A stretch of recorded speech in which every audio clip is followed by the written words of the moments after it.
Seul l'Éternel Dieu est assis sur le trône. L'ennemi est obligé de se plier à l'autorité du trône. La prière d'autorité établit un lien avec Dieu. Les vainqueurs sont ceux qui gouvernent les situations. Ils savent comment prier, comment exercer l'autorité du trône de Dieu, l'autorité qui gouverne l'univers. Nous pouvons nous tourner vers le trône et user de son autorité pour amener un frère vers nous.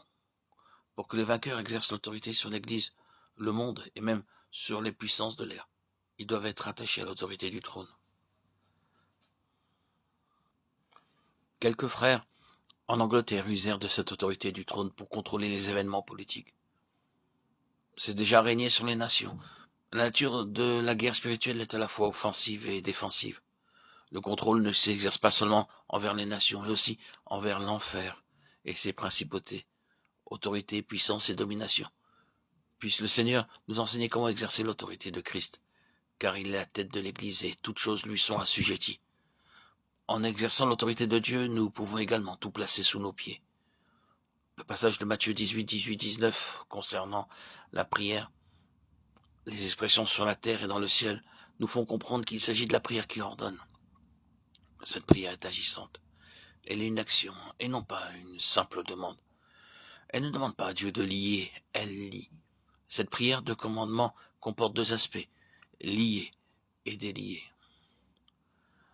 Pendant les réunions, nous devons lier tous les comportements désordonnés des frères et sœurs, lier tout ce qui perturbe l'œuvre et vient des gens du monde, lier tous les esprits méchants et les démons, Satan dans toutes ses activités. Nous devons gouverner en tant que rois sur toutes choses. Quel que soit le lieu dans le monde ou parmi les frères, nous devons gouverner comme des rois. Nous pouvons aussi délier les personnes, délier les frères timides, ceux qui devraient sortir et travailler pour le Seigneur, délier l'argent retenu par les croyants pour l'usage du Seigneur, délier les vérités de Dieu. Nous sommes les ambassadeurs de Dieu, jouissant de l'extraterritorialité sur la terre. Nous pouvons demander au ciel de gouverner sur la terre. L'Éternel Dieu dit au serpent, puisque tu as fait cela, tu seras maudit entre tout le bétail, entre tous les animaux des champs. Tu marcheras sur ton ventre et tu mangeras de la poussière tous les jours de ta vie. Je mettrai inimitié entre toi et la femme, entre ta postérité et sa postérité. Celle-ci t'écrasera la tête et tu lui blesseras le talon. Genèse 3, 14, 15. Un grand signe parut dans le ciel.